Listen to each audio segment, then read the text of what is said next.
घरात झुरळं, पाली मुंग्याचा उपद्रव वाढला की आपण पेस्ट कंट्रोल करतो. बऱ्याच व्यक्तींना पालझुरळाची भीती किंवा किळस वाटते.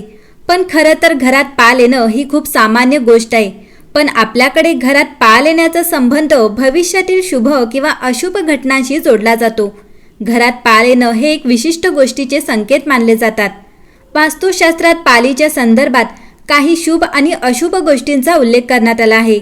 त्यानुसार घरातील विशिष्ट भागात पालीचा वावर हा अशुभ मानला गेला आहे, तर घरातील काही भागात पाल दिसणं शुभ संकेत मानले जातात. घरातील पालीच्या वावराबाबतच्या शुभ आणि अशुभ संकेताविषयी सविस्तर जाणून घेऊया. घरात पाल दिसणं ही सामान्य गोष्ट आहे, पण पालीचे संकेत नक्कीच सामान्य नसतात.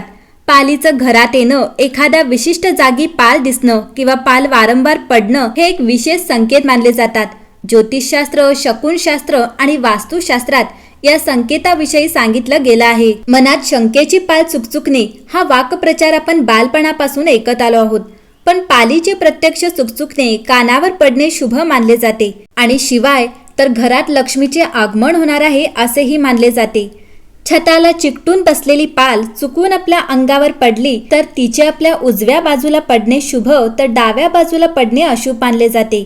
उजव्या हाताला पाल पडल्याने धनवृद्धी होते, तर डाव्या हाताला पडल्याने धनहानी होते असे म्हणतात. आपण झोपेत असताना पोटावर पाल पडली तर पोटाचे विकार उद्भवू शकतात. मात्र पायाला पाल स्पर्श करून गेली तर दीर्घ काळापासून सुरू असलेले आजार देखील बरे होतात. भिंतीवर सरपटणाऱ्या मगरी सदृश्य पाली नेमक्या महत्त्वाच्या कामाला बाहेर पडताना दिसल्या तर त्यांचे दर्शन काम यशस्वी होणार असल्याचे द्योतक मानले जाते. तर कामासाठी निघताना पाल अंगावर पडणे हे अशुभ मानले जाते. वास्तुशास्त्रानुसार घरामध्ये पाली दिसणे शुभ लक्षण आहे. असेही मानले जाते की दिवाळीच्या दिवशी जर तुम्हाला घरामध्ये पाल दिसली तर ते तुमच्यासाठी खूप शुभ असू शकते. याशिवाय जर तुम्ही नवीन घरात शिफ्ट होत असाल आणि घरात पाल दिसली तर ते तुमच्या पूर्वजांच्या आगमनाचे किंवा पूर्वज तुमच्यासोबत असल्याचे लक्षण मानले जाते. जर तुम्हाला तुमच्या घरात मेलेली पाल किंवा मातीत मरून पडलेली पाल दिसली तर ते तुमच्यासाठी अशुभ लक्षण आहे. याशिवाय तुमच्या घरात 2 पेक्षा जास्त पाली एकमेकांशी भांडताना दिसल्या तर समजावे की घरातील एखाद्या व्यक्तीच्या बाबतीत काही वाईट घडू शकतं. जर तुम्हाला स्वप्नात 2 पाली भांडताना दिसल्या तर ते तुमच्या घरातील परस्पर मतभेद होण्याचे संकेत असतात. एवढेच नाही तर जर स्वप्नात तुम्ही पाल पकडण्याचा प्रयत्न करत असाल आणि तो घाबरून तुमच्यापासून दूर पळताना दिसत असेल तर ते तुमच्यासाठी शुभ संकेत आहेत. असे स्वप्न पाहिल्यावर लवकरच तुम्हाला चांगली बातमी मिळणार आहे. जर तुम्हाला तुमच्या घराच्या मंदिरात किंवा मंदिराच्या आजूबाजूला सरडा दिसला तर तो तुमच्यासाठी शुभ असू शकतो. सरडा ही देवी लक्ष्मीचे प्रतीक मानले जाते. एखाद्या मंदिराजवळ किंवा मंदिरात सरडा दिसणे हे लक्षण आहे की तुमचे घर नेहमी संपत्तीने भरलेले असेल आणि तुमच्या उत्पन्नाचे स्रोत वाढतील. मंडळी, शास्त्रानुसार पाल हे देवी लक्ष्मीचं प्रतीक मानलं जातं. तिला स्वच्छता आवडते आणि इकडे तिकडे लपलेले ते कीटक खाऊन घर साफ करत राहते. अशा स्थितीत घराच्या मंदिरात पाल दिसली तर समजून घ्या की तुमच्यासोबत काही शुभ कार्य होणार आहे. पूजेच्या खोलीत पाल दिसणे हे लक्षण आहे की तुमच्या घरात लक्ष्मीचं आगमन होणार आहे आणि तुमचं घर आनंदाने भरून जाणार आहे. घरात जमिनीवर वारंवार पाल पडत असते तर ते अशुभ मानलं जातं. तसेच घरातील एखाद्या स्त्री किंवा पुरुषाच्या अंगावर पाल पडणं हे देखील शुभ किंवा अशुभ संकेत असतात. पाल जमिनीवर सरपटत चालत असेल तर ते चांगलं मानलं जातं. पालीला कधीही त्रास देऊ नये, तसेच तिला कदापि मारू नये. घरातील देवघराजवळ पाल दिसणं हा शुभ संकेत आहेच. यामुळे घरात समृद्धी वाढू शकते. भविष्यात तुम्हाला मोठा धनलाभ मिळण्याचे हे संकेत असू शकतात.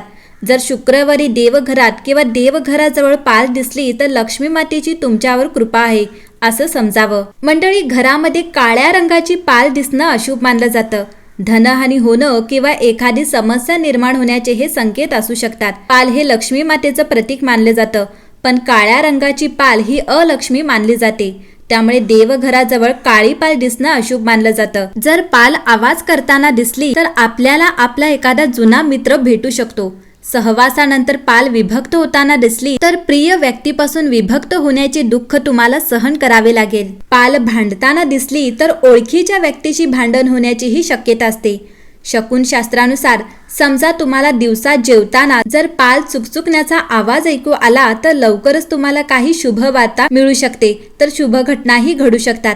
मात्र असं फार दुर्मिळ आहे, कारण पाल बहुतेकदा रात्री आवाज करते. जर एखाद्या व्यक्तीच्या डोक्यावर अथवा उजव्या हातावर पाल पडल्यास तुम्हाला सन्मान मिळण्याची शक्यता असते, पण डाव्या हातावर पडल्यास धनहानी होण्याची भीती असते. तसेच कुणाच्या उजव्या बाजूने चढून डाव्या बाजूने उतरल्यास त्या व्यक्तीची पदोन्नती म्हणजे प्रमोशन आणि धनलाभ मिळण्याची शक्यता असते. मंडळी, पालीला सर्व सरपटणाऱ्या जीवांमध्ये शुभ मानले जाते. असे तर बहुतांश लोकांना पालीचा किळस वाटतो किंवा त्यांना तिची भीती वाटते, परंतु धनसंपत्तीच्या दृष्टीने पालीला शुभ मानले जाते. नवीन घराच्या वास्तुपूजेतही चांदीचा सरडा ठेवून त्याची पूजा केली जाते. घरामध्ये पाल असल्यास त्याचे अनेक फायदे असतात, त्यामुळे घरची आर्थिक परिस्थिती नेहमीच चांगली असते.